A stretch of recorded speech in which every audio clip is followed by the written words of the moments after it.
السلام علیکم معزز خواتین و حضرات۔ ذہن کے ذریعے خیال کی منتقلی کی قوت کو ٹیلی پیتھی کہا جاتا ہے، جبکہ ذہن کی قوت کو استعمال کرتے ہوئے کسی مادی چیز کو حرکت دینا ہیپنوٹزم کہلاتا ہے۔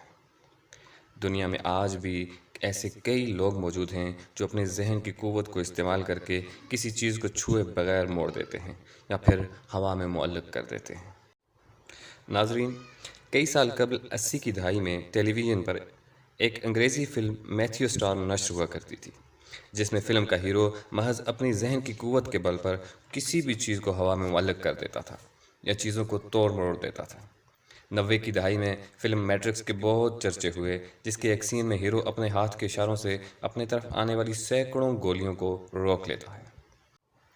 اسی طرح فلم لوسی کی مرکزی کردار دماغ کے 50% صلاحیتوں پر رسائی حاصل کرنے کے بعد اپنے ذہن سے کسی بھی ٹھوس چیز کو کنٹرول کرنے لگتی ہے۔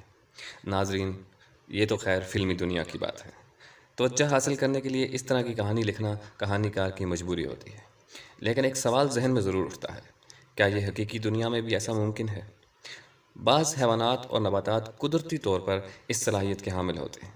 چونکہ حیوان بولنے سے محروم ہوتے ہیں، اس لیے قدرت نے انہیں یہ صلاحیت دی ہوتی ہے کہ وہ اپنی بات اپنے ہم جنسوں کو خیال کے ذریعے پہنچا سکیں۔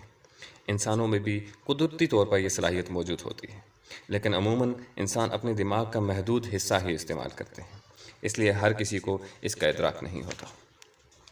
دنیا آج بھی ایسے لوگوں سے بھری ہے جو اپنے ذہن کو اس طرح سے استعمال کرتے ہیں، جن میں اوری گیلر کا نام بھی سر فہرست آتا ہے۔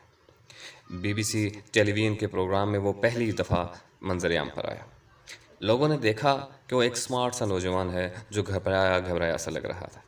ظاہر ہے اس دن اس نے ناظرین کے سامنے جو کچھ پیش کرنا تھا جو اس نے اس سے پہلے نہ کیا تھا، اور نہ ہی لوگوں نے اس کے بارے میں کبھی سنا یا دیکھا تھا۔ وہ اس پروگرام نے اپنی اس خوبی کا مظاہرہ کرنے والا تھا۔ اس نے پروگرام میں ایک چمچ منگوا کر اسے اپنی آنکھوں سے مروڑ دیا۔ لوگ اسے دیکھ کر حیران تھے۔ ابھی حیرانی تھمی نہ تھی کہ گیلر نے کہا کہ لوگ اپنے اپنے گھروں میں ٹی وی سیٹ کے سامنے چمچ یا کانٹے وغیرہ رکھیں، وہ ٹی وی پر سے ہی انہیں دوہرا کر دے گا۔ چنانچہ لوگوں نے ایسا ہی کیا۔ گیلر نے ٹی وی کے کیمرے کی طرف گھورنا شروع کیا۔ پھر کیا تھا، لوگوں کی حیرت کا اندازہ نہ تھا، کیونکہ ان کے گھر میں موجود چمچ اور کانٹے ان کی آنکھوں کے سامنے مڑ رہے تھے۔ معزز خواتین و حضرات، اس پروگرام کے بعد BBC کو فون کالز موصول ہونے لگی کہ ان کے گھر میں موجود چمچ مڑ گئے ہیں، تو اخبار اور رسالوں میں دھڑا دھڑ گیلر کی خبریں شائع ہونے لگی۔ اس تجربے کے بعد برطانیہ میں گیلر کی شہرت کو 4 چاند لگ گئے۔ دنیا سائنس میں بھی تہلکہ مچ گیا۔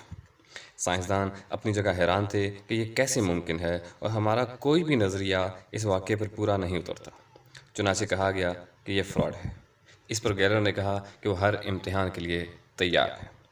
چنانچہ سائنسدانوں نے تجربات کے بعد کہا کہ یہ فراڈ نہیں ہے۔ انہوں نے کہا کہ ابتدائی تجربات کے بعد ہم نے یہ جانا کہ جو قوتیں اس میں موجود ہیں انہیں فزکس کی مدد سے نہیں سمجھا جا سکتا۔ انہوں نے کہا کہ دھات کی چیزوں کو جو خم گیلر نے ذہن کی قوت سے ڈالے ہیں وہ کوئی ہاتھ سے بھی نہیں ڈال سکتا۔ ناظرین، گیلر کو ٹیلی پیتھی کے لیے بھی ٹیسٹ کیا گیا تو حیرت کی بات یہ ہے کہ وہ ہر خیال صحیح بتا دیتا تھا۔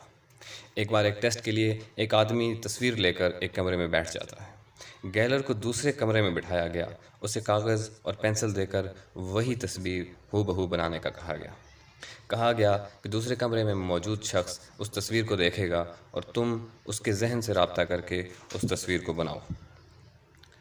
گیلر آنکھیں بند کر کے کچھ دیر بیٹھا اور پھر تصویر بنانی شروع کر دی، اور کچھ ہی دیر میں تصویر تیار تھی۔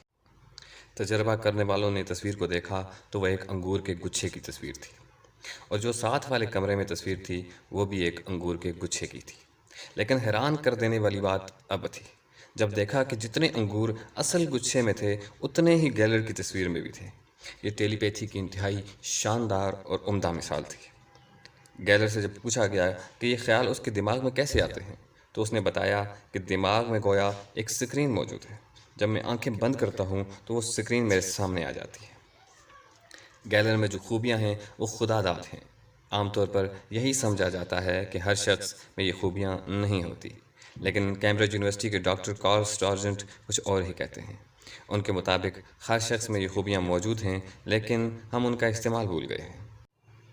ماہرین نے اندازہ لگایا کہ ہزارہا اقسام کی لہریں اور توانائیاں ہمارے ارد گرد بکھری ہیں۔ یہ توانائیاں آزاد الیکٹرونز ہیں۔ ان الیکٹرونز کی قوت کو استعمال کرنے کے لیے انہیں یکساں توانائی کے گچھوں کی صورت میں باندھنا پڑتا ہے۔ اس توانائی کی مدد سے نظر آنے والی چیزوں کے الیکٹرونز کو بغیر گرم کیے نرم بنایا جا سکتا ہے، موڑا اور توڑا جا سکتا ہے، حرکت دی جا سکتی ہے۔ ناظرین، آپ اس بارے میں کیا کہتے ہیں؟ اپنی آراء سے ضرور آگاہ کیجیے گا۔ ملتے ہیں ایک نئی ویڈیو کے ساتھ۔ اجازت دیجیے۔ اللہ حافظ۔